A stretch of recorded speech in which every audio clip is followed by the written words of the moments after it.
नमस्कार दोस्तों, नौकरी घर में आप सभी का स्वागत है।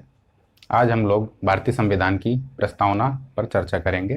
प्रस्तावना क्या है, क्यों लाई गई है, क्यों भारतीय संविधान में शामिल की गई है, इसकी उपयोगिता क्या है और ये एक आदर्श के रूप में क्यों माना जाता है। तो देखते हैं प्रस्तावना।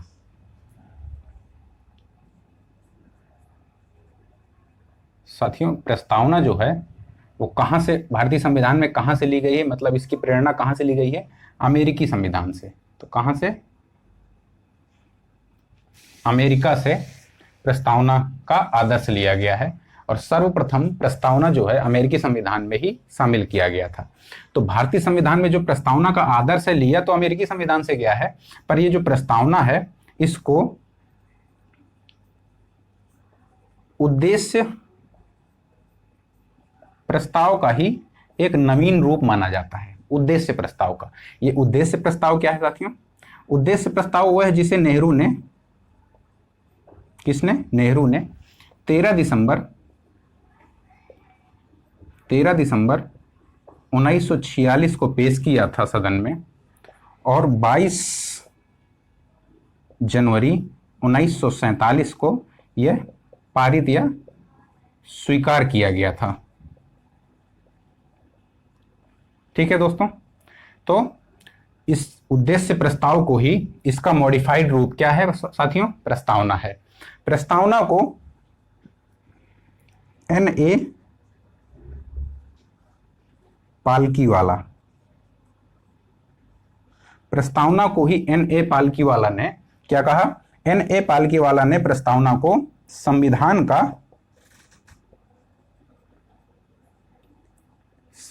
का परिचय पत्र कहा। क्या कहा था साथियों? संविधान का परिचय पत्र। तो उद्देश्य जो प्रस्तावना है वो हमारे उद्देश्य प्रस्ताव का एक परिवर्तित रूप है, मॉडिफाइड रूप है, और ये उद्देश्य प्रस्ताव नेहरू ने 13 दिसंबर 1946 को पेश किया था, जो कि 22 जनवरी 1947 को स्वीकार कर लिया गया था। ठीक है साथियों, और N.A. पालकीवाला ने इसे संविधान का परिचय पत्र कहा था। तो देखते हैं प्रस्तावना क्या है, प्रस्तावना किस रूप में लिखी गई है। आपके बगल में एक ये पोस्टर लगा हुआ है, इसमें देखिए, इसमें क्या लिखा गया है साथियों? हम भारत के लोग भारत को संपूर्ण प्रभुत्व संपन्न समाजवादी पंथ निरपेक्ष लोकतंत्रात्मक गणराज्य बनाने के लिए तथा उसके समस्त नागरिकों को सामाजिक आर्थिक राजनीतिक न्याय, तो न्याय कितने प्रकार का हो गया साथियों? सामाजिक आर्थिक राजनीतिक 3 प्रकार का न्याय, विचार अभिव्यक्ति विश्वास धर्म उपासना की स्वतंत्रता, मतलब स्वतंत्रता कितने प्रकार की? तो अगर हम देखेंगे तो न्याय कितने प्रकार का साथियों? न्याय 3 प्रकार का, स्वतंत्रता 5 प्रकार की, विचार अभिव्यक्ति विश्वास धर्म उपासना की स्वतंत्रता। ठीक है साथियों, प्रतिष्ठा और अवसर की समता, तो समता कितने प्रकार की, समानता कितने प्रकार की है साथियों? समानता है, प्रतिष्ठा और अवसर मतलब 2 प्रकार की समानता हो गई, और उन सब में व्यक्ति की गरिमा, और क्या है? व्यक्ति की गरिमा और राष्ट्र की एकता और अखंडता, राष्ट्र की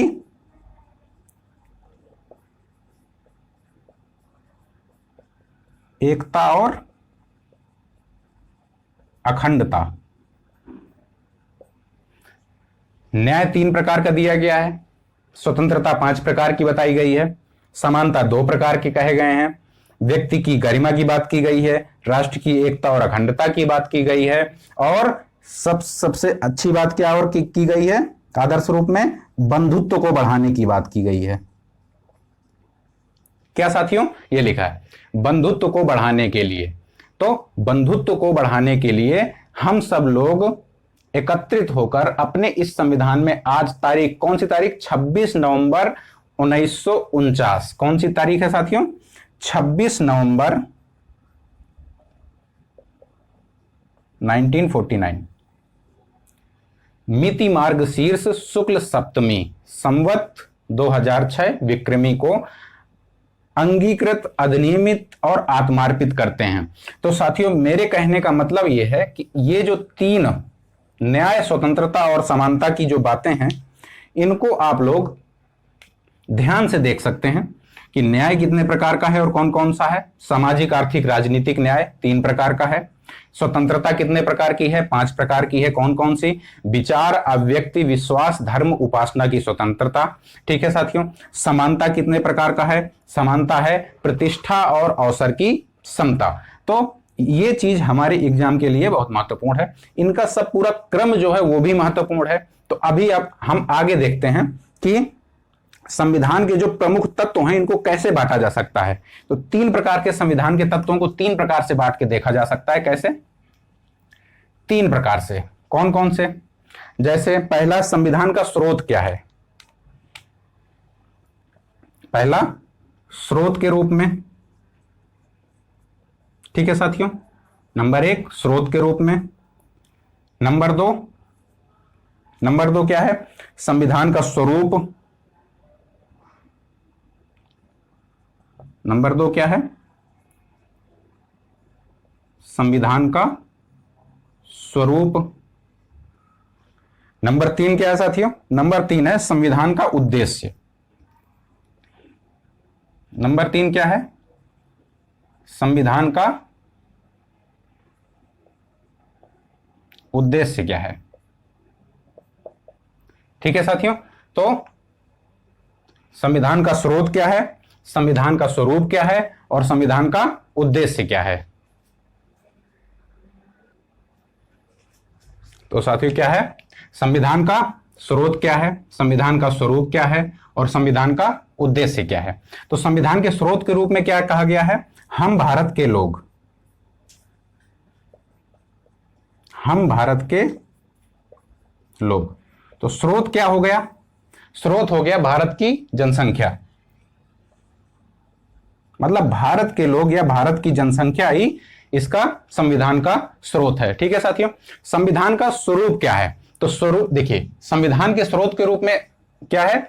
हम भारत के लोग, हम भारत के लोग संविधान का स्रोत हो गया। संविधान के स्वरूप के रूप में क्या कहा गया है? संपूर्ण प्रभुत्व संपन्न,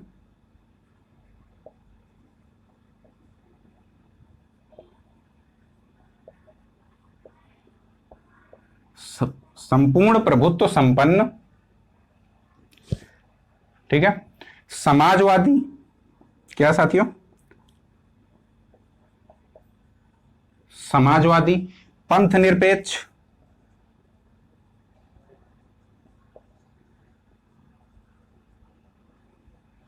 पंथ निरपेक्ष और लोकतंत्रात्मक गणराज्य, मतलब लोकतंत्र।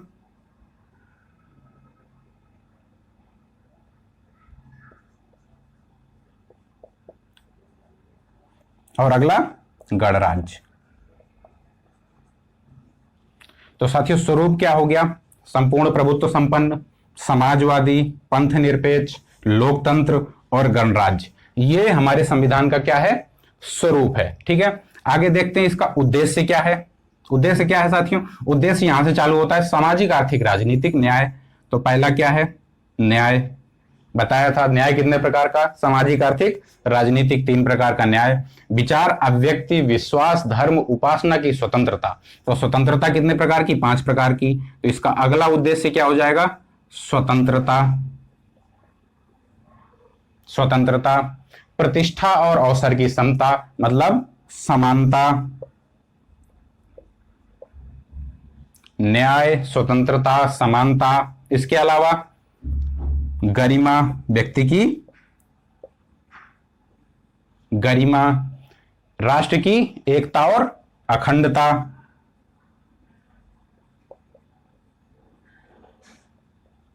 एकता और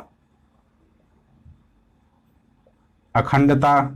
क्या साथियों? एकता और अखंडता और बंधुता या बंधुत्व। अंतिम क्या है? बंधुत्व। तो साथियों संविधान का स्रोत क्या है? भारत के लोग, भारत की जनसंख्या, भारत के नागरिक, ये संविधान के स्रोत हैं। मतलब संविधान में जो शक्ति का स्रोत दिया गया है वो किसके हाथों में है, जनता के हाथों में है। संविधान का स्वरूप क्या है साथियों? संविधान के स्वरूप के रूप में क्या कहा गया है? भारत एक संपूर्ण प्रभुत्व संपन्न है, समाजवादी, पंथ निरपेक्ष और लोकतंत्र और गणराज्य, ये संविधान का स्वरूप है। इसका उद्देश्य क्या है साथियों? न्याय, स्वतंत्रता, समानता, गरिमा, राष्ट्र की एकता और अखंडता, और लास्ट क्या है? बंधुता।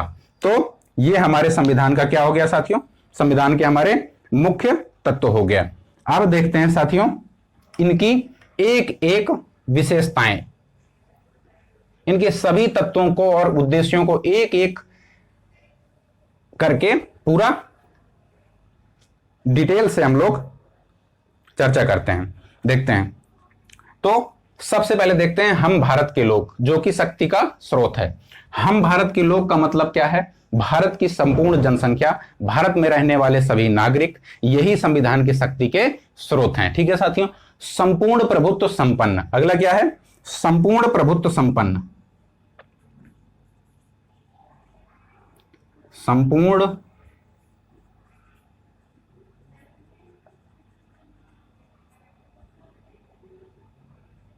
प्रभुत्व संपन्न। ठीक है साथियों,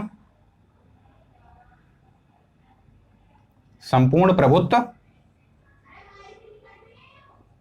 संपन्न।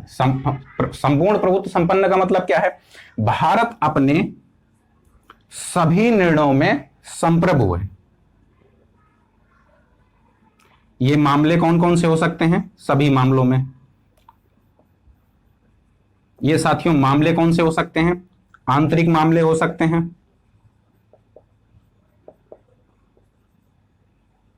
और दूसरा बाह्य मामले हो सकते हैं। ठीक है साथियों, आंतरिक मामले भी हो सकते हैं, बाह्य मामले भी हो सकते हैं। आंतरिक मामलों में क्या क्या है? राजनीतिक,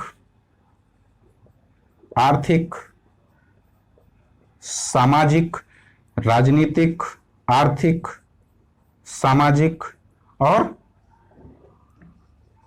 धार्मिक। राजनीतिक, आर्थिक, सामाजिक और धार्मिक सभी प्रकार के आंतरिक मामलों में भारत निर्णय लेने में सक्षम है। किसी बाह्य शक्ति का उसको हस्तक्षेप स्वीकार नहीं है। ठीक है साथियों। तो और बाह्य स्रोत का मतलब क्या है? बाह्य मामले का मतलब क्या है? बाह्य मामले मतलब विदेशी राज्यों से संबंध, जैसे संधि या समझौते,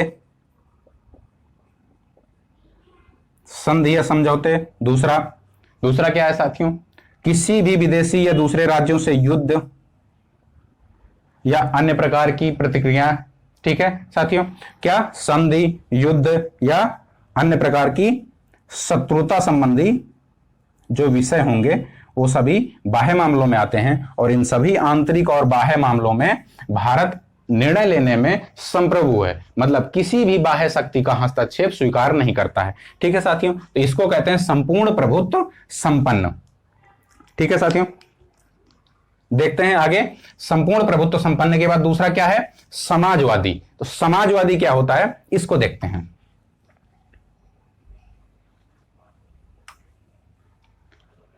समाजवादी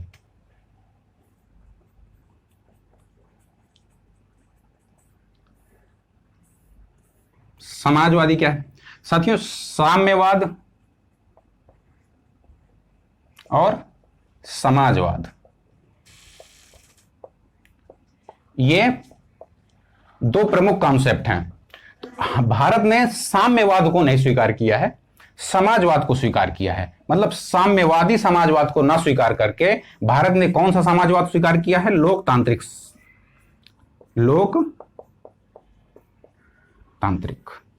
भारत ने लोकतांत्रिक समाजवाद को स्वीकार किया है। ठीक है साथियों, कौन सा? लोकतांत्रिक समाजवाद को। और इस समाजवाद का जो अर्थ या शब्द है, इसको कब स्वीकार किया गया? मूल संविधान में ये नहीं था, इसको कब जोड़ा गया? 42वें संशोधन के द्वारा, 1976 में। तो इसको कब जोड़ा गया साथियों? 42वें संविधान संशोधन के द्वारा 1976 में ये समाजवाद का शब्द को जोड़ा गया। मतलब भारत एक समाजवादी ठीक है साथियों। अब लोकतांत्रिक समाजवाद का अर्थ क्या होता है, इसकी व्याख्या सुप्रीम कोर्ट ने किया है। लोकतांत्रिक समाजवादी क्या होता है, इसकी व्याख्या किसने किया, सुप्रीम कोर्ट ने किया है। सुप्रीम कोर्ट ने क्या क्या है, सुप्रीम कोर्ट ने कहा है कि असमानता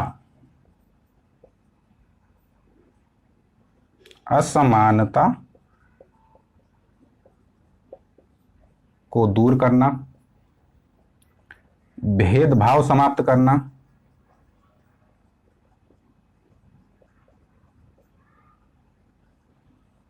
भेदभाव की समाप्ति, असमानता को दूर करना, सामाजिक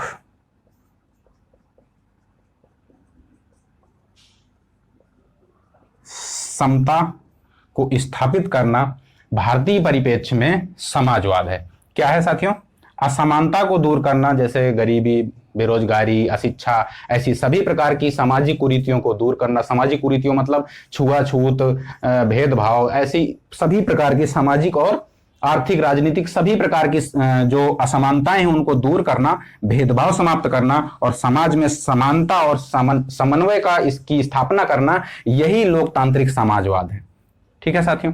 तो 42वें संविधान संशोधन के द्वारा 1976 में समाजवादी शब्द को जोड़ा गया और सुप्रीम कोर्ट ने इसकी व्याख्या करते हुए इसको समानता का लक्ष्य बताया। आगे देखते हैं, समाजवादी हो गया। अब अगला आता है साथियों पंथ निरपेक्ष। क्या है, पंथ निरपेक्ष।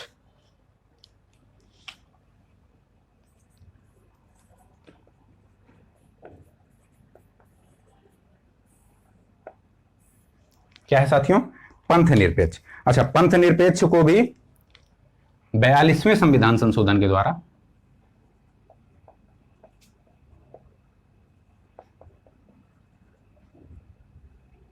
1976 में जोड़ा गया। किसको, पंथ निरपेक्षता को 42वें संविधान संशोधन के द्वारा 1976 में जोड़ा गया। ठीक है साथियों, 1976 में इसको जोड़ा गया। और धार्मिक स्वतंत्रता, अच्छा पंथ निरपेक्षता का मतलब क्या है, इसको देखते हैं। पंथ निरपेक्षता का तात्पर्य क्या है। पंथ निरपेक्षता का तात्पर्य है राज्य का कोई धर्म नहीं होगा। ठीक है साथियों, राज्य का कोई धर्म नहीं होगा। राज्य किसी भी धर्म के साथ भेदभाव नहीं करेगा, पक्षपात नहीं करेगा, सभी धर्मों के प्रति वो समान व्यवहार करेगा। ऐसी बातें की गई हैं कि पंथ निरपेक्षता के आदर्श को स्थापित करने के लिए। ठीक है साथियों, तो पंथ निरपेक्षता का तात्पर्य राज्य का कोई धर्म नहीं होगा और राज्य धर्मों के साथ, जो भारत में विभिन्न संस्कृति और धर्मों का जो स्वरूप है उसके साथ भेदभाव नहीं करेगा। ठीक है साथियों, तो जो धर्म, जो पंथ निरपेक्षता है, पंथ निरपेक्षता के आदर्श को क्या करने के लिए, स्थापित करने के लिए संविधान में 25 से 28 साथियों, अनुच्छेद 25 से 28 तक धार्मिक स्वतंत्रता के अधिकार दिए गए हैं।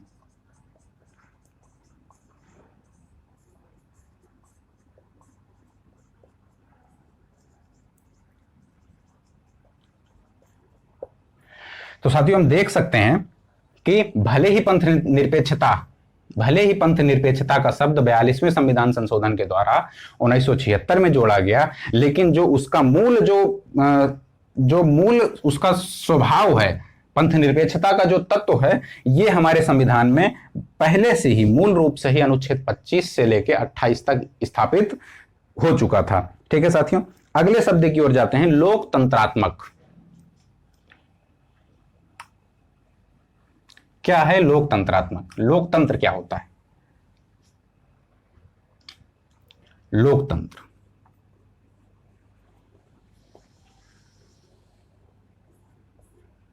लोकतंत्र क्या होता है। अच्छा, लोकतंत्र को हम दो भागों में देखते हैं। कैसा, लोकतंत्र को दो भागों में देखते हैं। कौन सा, पहला प्रत्यक्ष लोकतंत्र, दूसरा साथियों क्या है, अप्रत्यक्ष लोकतंत्र। ठीक है साथियों, पहला प्रत्यक्ष लोकतंत्र, दूसरा अप्रत्यक्ष लोकतंत्र। प्रत्यक्ष लोकतंत्र में क्या होता है साथियों, प्रत्यक्ष लोकतंत्र में जनता स्वयं भागीदारी देती, जनता स्वयं भागीदारी करती है निर्णय में। ठीक है साथियों, और अप्रत्यक्ष लोकतंत्र में क्या होता है, अप्रत्यक्ष लोकतंत्र में जनता के प्रतिनिधि, अप्रत्यक्ष लोकतंत्र में जनता के प्रतिनिधि भागीदारी करते हैं। जो लोकतंत्र की या संसदीय व्यवस्था की स्थापना, जो शासन का स्वरूप होता है, उसमें जनता के जो प्रतिनिधि होते हैं वो वहां पे भागीदारी करते हैं। प्रत्यक्ष लोकतंत्र में जनता स्वयं भागीदारी करता है। इसका एग्जाम्पल क्या है साथियों, स्विट्जरलैंड, और इसका एक एग्जाम्पल क्या है साथियों, भारत। ठीक है, क्या है, भारत। ठीक है, तो जनता के प्रतिनिधि, अच्छा जनता के जब प्रतिनिधि होंगे तो मतलब जनता के प्रतिनिधियों को क्या कहा जाता है साथियों, सांसद। तो हमारे यहां जो लोकतंत्र है वो कौन सा है, संसदीय लोकतंत्र।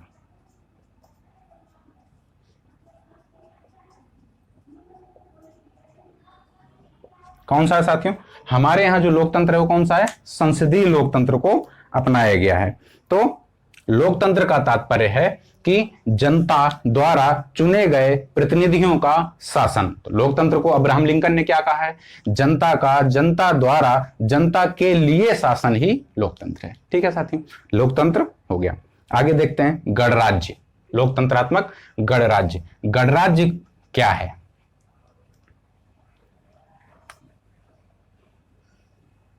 गणराज्य क्या है साथियों,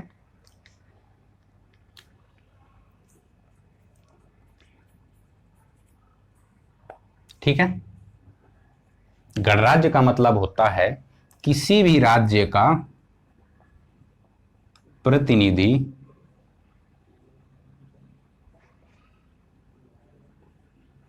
राज्य का जो प्रतिनिधि होता है वो प्रत्यक्ष या अप्रत्यक्ष, राज्य का प्रतिनिधि प्रत्यक्ष या अप्रत्यक्ष तौर पर क्या किया जाता है साथियों, निर्वाचित किया जाता है। निर्वाचित होगा तो निश्चित समय के लिए होगा।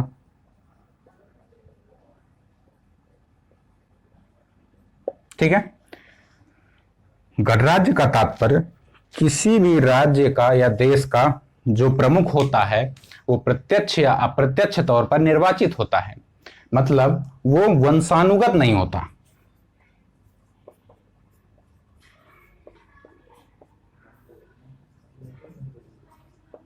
वंशानुगत नहीं होता साथियों, प्रत्यक्ष या अप्रत्यक्ष, प्रत्यक्ष या अप्रत्यक्ष तौर पर निर्वाचित होता है और एक निश्चित समय के लिए निर्वाचित किया जाता है। उसे क्या कहते हैं साथियों, गणराज्य कहते हैं। ठीक है, अगला टर्म क्या है, गणराज्य, राजनीतिक न्याय।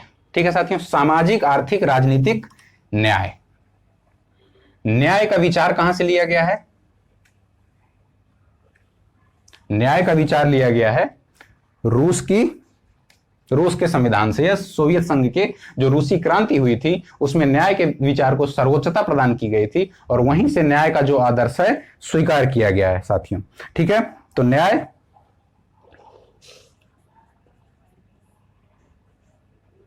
पहले तो ये देखिए कि न्याय कितने प्रकार का है। भारतीय संविधान में न्याय कितने प्रकार का है, सामाजिक आर्थिक राजनीतिक, सामाजिक आर्थिक राजनीतिक। साथियों इसका क्रम भी याद करना रहता है, सामाजिक आर्थिक राजनीतिक, इसका क्रम कितने प्रकार का, 3 प्रकार का। और कहां से लिया गया है साथियों, रूसी क्रांति, रूस की क्रांति के प्रमुख आदर्श के तौर पे न्याय के तत्वों की स्थापना की गई है। ठीक है साथियों, न्याय को रूस की क्रांति के आदर्श के तौर पे स्वीकार किया गया है भारतीय संविधान में। 3 प्रकार का होता है, सामाजिक, आर्थिक, राजनीतिक, 3 प्रकार का न्याय होता है। आते हैं स्वतंत्रता। तो स्वतंत्रता भारतीय संविधान में कितने प्रकार की ली गई है? पहले ही बताया जा चुका है कि स्वतंत्रता 5 प्रकार की स्वीकार की गई है भारतीय प्रस्तावना में। भारतीय संविधान की प्रस्तावना में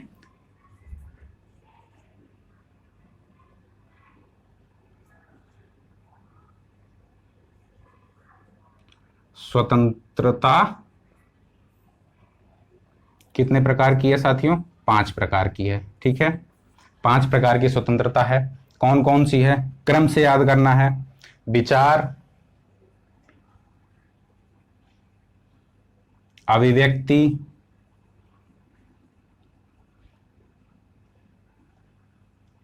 विश्वास, धर्म और उपासना। विचार, अभिव्यक्ति, विश्वास, धर्म और उपासना की स्वतंत्रता भारतीय संविधान में स्वीकार की गई है, 5 प्रकार की। इसको जो स्वतंत्रता है, स्वतंत्रता के तत्वों को न्यायालय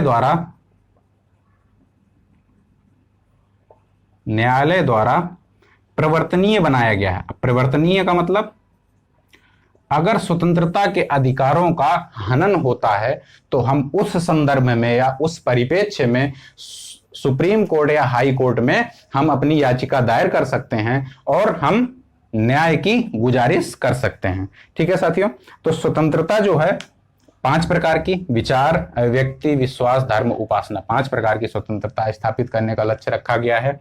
न्यायालय द्वारा प्रवर्तनीय बनाया गया है ताकि व्यक्ति के सभी प्रकार से अधिकारों की रक्षा किया जा सके।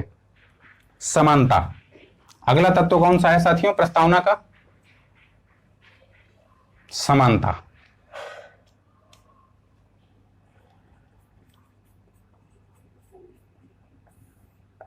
समानता, समानता साथियों कितने प्रकार की? 2 प्रकार की समानता है। कौन कौन सी है? प्रतिष्ठा और अवसर।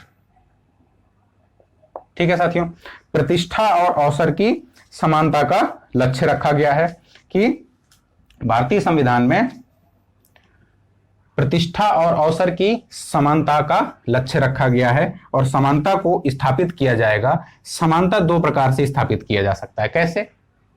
एक तो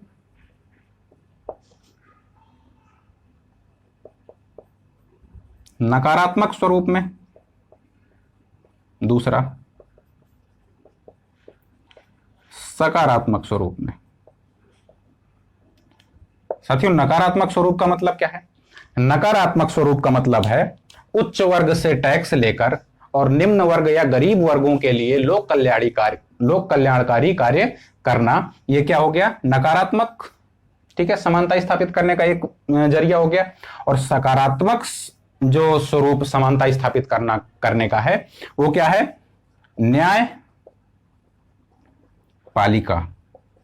न्यायपालिका किसी भी प्रकार से किसी के साथ भी भेदभाव नहीं करती है। ठीक है, तो सकारात्मक पक्ष से समानता स्थापित करना और नकारात्मक पक्ष से समानता स्थापित करना। ठीक है साथियों, और समानता स्थापित करने के लिए संविधान में क्या प्रावधान किया गया है? अनुच्छेद 14 से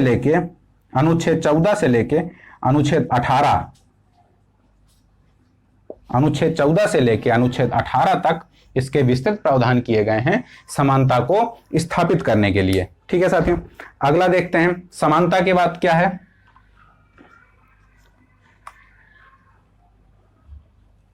व्यक्ति की गरिमा।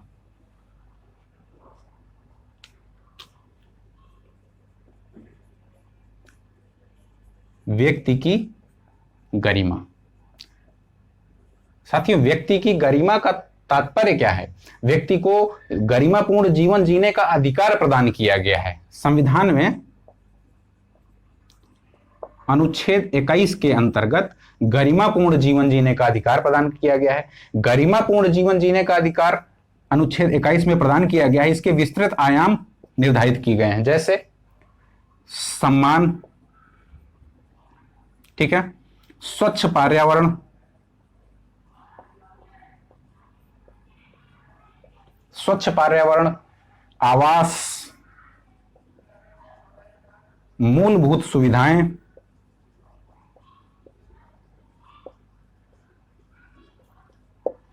ये सभी प्रकार की जो मूलभूत या जीवन की जो बहुत जरूरी जो आवश्यकताएं हैं उनको पूरी करने के लिए अनुच्छेद 21 में अधिकार प्रदान किया गया है कि व्यक्ति गरिमापूर्ण जीवन जी सके। ठीक है साथियों, तो व्यक्ति की गरिमा के आदर्शों को स्थापित करने के लिए संविधान में कौन सा अनुच्छेद सम्मिलित किया गया है? अनुच्छेद 21। ठीक है साथियों, अगला, व्यक्ति की गरिमा और राष्ट्र की एकता और अखंडता। राष्ट्र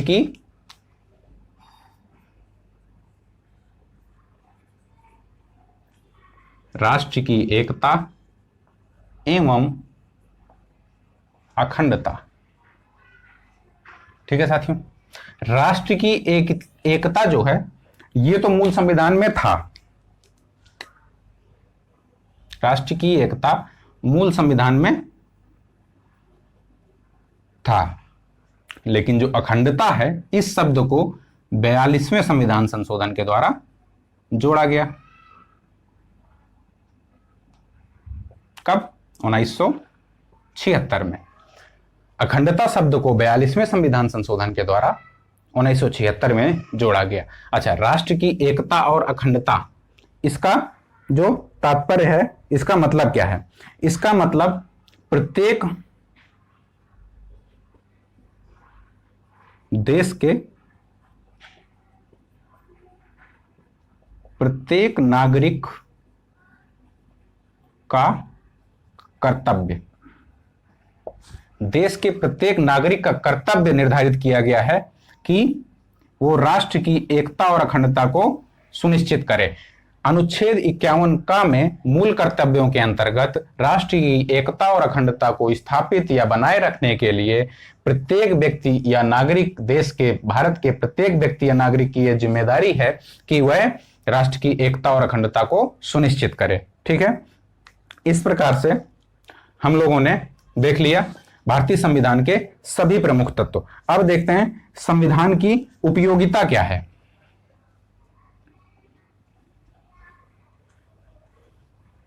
क्या है साथियों? संविधान की उपयोगिता,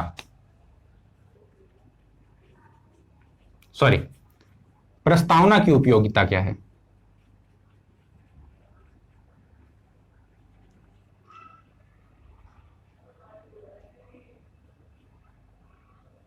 ठीक है, प्रस्तावना की उपयोगिता देखते हैं। कैसे? हम लोग पॉइंट वाइज देखते हैं। जो प्रस्तावना है, नंबर 1, यह एक आदर्श के रूप में प्रस्तुत किया गया है। किस रूप में साथियों? प्रस्तावना को एक आदर्श के रूप में प्रस्तुत किया गया है। प्रस्तावना संविधान का एक संक्षिप्त स्वरूप है।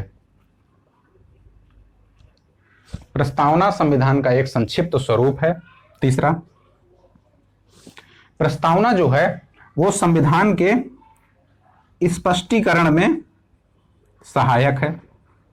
प्रस्तावना संविधान के स्पष्टीकरण में सहायक है।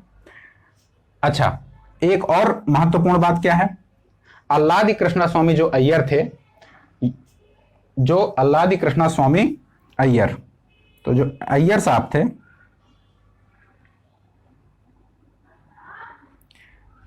इन्होंने प्रस्तावना को क्या कहा है? दीर्घकालिक सपनों का विचार। मतलब प्रस्तावना को क्या माना है? दीर्घकालिक सपनों का विचार माना है। अय्यर प्रारूप समिति के सदस्य थे, इन्होंने प्रस्तावना को दीर्घकालिक सपनों का विचार कहा है। और 5वें नंबर पे हम ये कह सकते हैं कि प्रस्तावना क्या है? प्रस्तावना है कि हम क्या करेंगे भविष्य में। संविधान हमें प्रेरित करता है कि हम क्या करेंगे किस और हमारा उद्देश्य क्या है, क्या करेंगे, ध्येय क्या रहेगा हमारा, और हम किस दिशा में जा रहे हैं या किस दिशा में कार्य कर रहे हैं,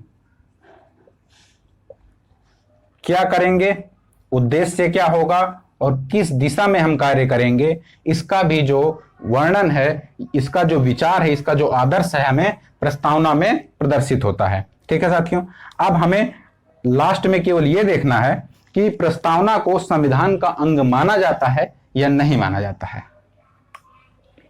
देखते हैं।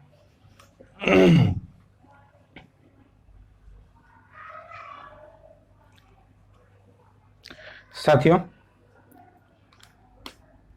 बेरुवाड़ी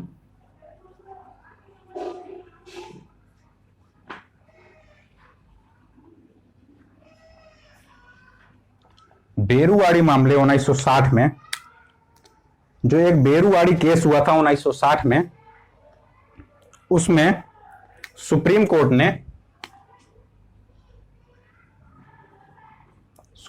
ने प्रस्तावना को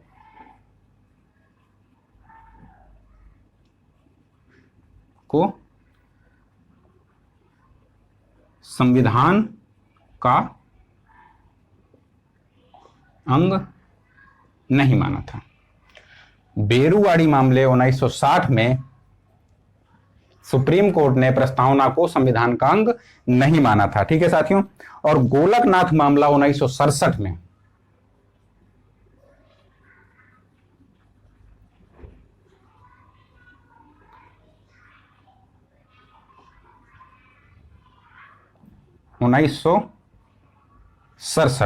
गोलकनाथ मामला 1967 में संविधान की इसे क्या माना, मूल आत्मा माना।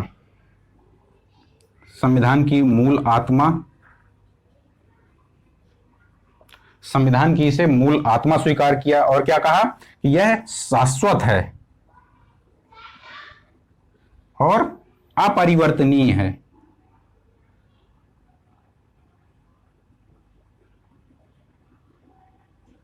क्या है साथियों, गोलकनाथ मामले में 1967 में supreme court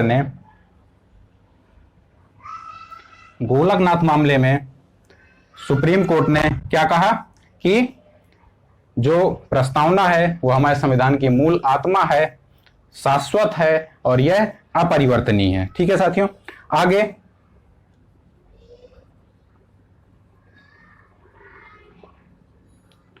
Keshavananda Bharti 1973, Keshavananda Bharti case. ठीक है साथियों, केशवानंद भारती केस 1973 में जो प्रस्तावना है उसको संविधान का अभिन्न अंग स्वीकार किया।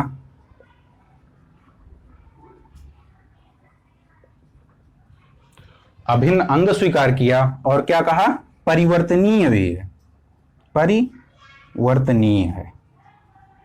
इसका मतलब क्या हुआ, इसका मतलब अब संसद संविधान संशोधन के द्वारा प्रस्तावना में परिवर्तन कर सकती थी, लेकिन केशवानंद भारती केस में सुप्रीम कोर्ट ने एक और विचार दिया। कौन सा,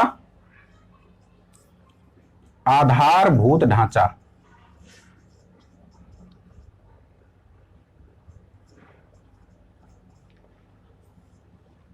केशवानंद भारती केस में 1973 में सुप्रीम कोर्ट ने आधारभूत ढांचे का एक सिद्धांत दिया। इसमें कहा कि आधारभूत ढांचे के अंतर्गत जो विषय शामिल कर दिए जाएंगे उसमें संसद किसी भी प्रकार से परिवर्तन नहीं कर सकती है। ठीक है साथियों, तो इस प्रकार से केशवानंद भारती केस में प्रस्तावना को संविधान का अभिन्न अंग मान लिया गया और इसे परिवर्तनीय भी घोषित कर दिया गया, लेकिन संविधान के आधारभूत ढांचे पर किसी भी प्रकार से संसद हस्तक्षेप नहीं कर सकती है, यह भी कह दिया गया।